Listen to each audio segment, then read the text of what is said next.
Vladek has returned from his vacation in the Catskills. He's in Reggio Park and still trying to get Art and Francoise to stay with him. It's totally out of the question for Art. Vladek still drives him crazy, but Vladek is worried that he can't live by himself anymore. He's just too sick, but he doesn't want to leave. It's in these times he really misses Anya. This reminds Art, what happened to Anya? Vladek's memory is a bit hazy. He remembers that she left Auschwitz earlier than him and also passed through Gross-Rosen. Manchi still looked out for Anya, and in the end, she was freed by the Russians and made it back to Sosnowitz before Vladek. After the war, Vladek tried to find Manchi to thank her, but he never did. Now, let's get back to 1945. Vladek is on the cusp of freedom, but he hasn't seen the last of the Nazis just yet. On the train, everyone received a treasure box from the Swiss Red Cross. Vladek saved these precious items for later. Hey team, just a reminder, if you like this video, please hit the subscribe button and ring the notification bell. It really helps the channel out, and our next upload could be on something taught in your next class. Thanks, and back to the video. Soon enough, the train stopped and they were forced to get out. The Germans marched them to the Swiss border because the train didn't go that far, but they never made it. After a while, they just stood there for hours. Everyone wondered what was happening. Would the Germans really let them go? Word soon spread. The war was over. Back to the train tracks they went. In the next town, it seemed not everyone had gotten the message. A Wehrmacht patrol rounded them up and wouldn't let them go. Here, Vladek came across an old friend, Šivek, from Bedjin. They spent the night there waiting for the Nazis to kill them. But by morning, the Nazis had vanished, and they'd even left their guns behind, so the prisoners all went off in different directions. Vladek wasn't so lucky. He was part of a group that encountered another Nazi patrol. Thus, they found themselves captured at gunpoint again. They waited all night, and in the morning, it was the same bizarre story. The Nazis had run away again. This time, Vladek and Šivek decided it would be safer to find a place to hide and wait. So, they hid in a pit behind a mechanic's garage. But the owner wasn't all that keen on having them there. He ratted them out as soon as he could, but the Nazis were too busy fleeing to care. So too were the villagers. They were safe at last. A few doors down, they found a much better hiding place. It was an empty house, with cows, chickens, and clothes. The owners must have dropped everything and fled. Vladek and Šivek feasted with joy, although their stomachs couldn't handle it. But at least they could start to feel human again. A few days later, the Americans showed up.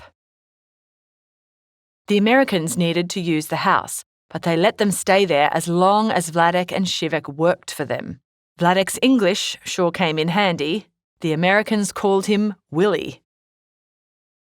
Eventually, the owner of the house returned, and she was furious. She called Vladek and Šivek thieves. They even had to give back the clothes they'd been wearing. Back in Reggio Park, Vladek wants to give Art some photos from Poland. Here's some of Uncle Herman, Anya's oldest brother. He ran the family's stockings factory in Łódź. In 1939, he and his wife went to America for the World Fair and stayed there for the duration of the war. But what about their two kids, Lolek and Lonya?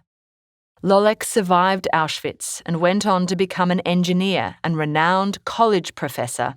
Sadly, little Lonya died with Richu. And here's a photo of Levek, another of Anya's brothers. He fled to Russia when the war broke out, but returned to Poland because life in Russia was miserable for him. Maybe if he'd stayed in Russia, he would have survived the war. On Vladek's side, Only Vladek's little brother, Pinek, survived the war. He deserted the Polish army and fled to Russia, where a family of peasant Jews kept him safe. He even married one of them. Back in America, Vladek has gone to Florida, which is where Marla is living now. Remember, Marla is Vladek's second wife. She got fed up with Vladek a few months ago and took off to Florida. Will they rekindle the flame? Suddenly, Art gets a call. It's Marla. She's calling about Vladek. He's been admitted to hospital. And they've sort of patched things up again. That's because when Vladek was admitted to the hospital, they called her and she visited him. Vladek talked, and in the end, Marla felt compelled to help him. Now, Vladek's left the hospital against doctors' advice. He wants to go to a hospital in New York to be closer to Art in case anything bad happens. So Art flies down to Florida to help Vladek and Marla out. At the airport, a tiny plane reminds Vladek of the plane he left Poland in, bound for Sweden. That was the first time he'd ever been on a plane. Vladek wanted to go to America, but there weren't enough visas for everyone. Luckily, Uncle Herman helped the Spiegelmans get a visa to stay in Stockholm whilst they waited. In Sweden, Vladek struggled to find a job because he didn't speak Swedish. Eventually, Vladek became a salesperson at a Jewish-owned department store. In no time, Vladek became successful. He could sell anything. A few years later, it was time for Vladek and Anya to go to America. In the US, Vladek made a living trading diamonds, but life was never as good as those years in Sweden. Finally, Art, Vladek and Marla arrive back in New York, and Vladek is rushed to the hospital. Thankfully, the doctor says he's all right and can go home. A month later, Art visits Vladek and Marla. But Vladek's not doing very well. He keeps forgetting things, like the fact that Art was coming to visit today. He knows his father is tired, but Art must find out how the war ended for Vladek. It was 1945 and refugees were everywhere. So the Americans set up a displaced persons camp, or DP camp, in a German town called Garmisch-Partenkirchen. Vladek and Shivek went there, but before long, Vladek became very sick. His typhus had come back. Luckily, he made a quick recovery and even found that life was good in the DP camp. When it was time to leave, Vladek and Shivek headed north to Hanover to see Shivek's brother. The problem was there weren't many train tracks left. On their journey, they passed Nuremberg. This was where Vladek had scrubbed the streets as a prisoner of war. Now, it was reduced to nothing. Then they passed Würzburg. It was a complete mess. There wasn't a building left standing. Deep down, Vladek felt like this was a form of justice. Eventually, they arrived in Hanover. Vladek knew he had to try and find Anya. He'd heard that if he went to Belsen, he might get news of her. When he arrived, he saw two familiar faces, Jenny and Sonia. They warned him that he couldn't go back to Sosnovitz. The Poles were still killing Jews there. One of the women told him about the Gelbers. One of the sons returned to reclaim his family's home and bakery, but the Polish family who'd moved in refused and murdered him. Luckily, one of the women had seen Anya in Sosnovitz. She'd survived the camps too. Every day she waited for news about Vladek. One day, she was so desperate, she went to see a fortune teller. Anya knew it was silly, but it gave her hope. The seer told Anya that Vladek had been sick and that she'd hear from him soon. It turned out she was right. A letter arrived for her. It was from Vladek. He was alive, and he even sent a picture as proof. Knowing that Anya was still alive, Vladek headed to Sosnovitz. Shivek even tagged along until they got split up. It took almost 4 weeks for Vladek to get there.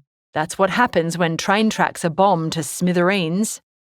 When Vladek arrived in Sosnovitz, he didn't see many Jewish faces. Luckily, those who were there recognised him and found Anya. After so much and so long, they were finally together again. There wasn't a dry eye in sight. And in 1982, Vladek and Anya were reunited for the last time. May they rest in peace. Wow, what an epic story.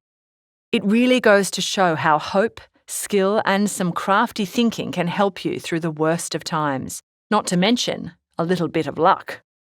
Perhaps the next time things get tough for you, remember Vladek Spiegelman. Always keep something up your sleeve.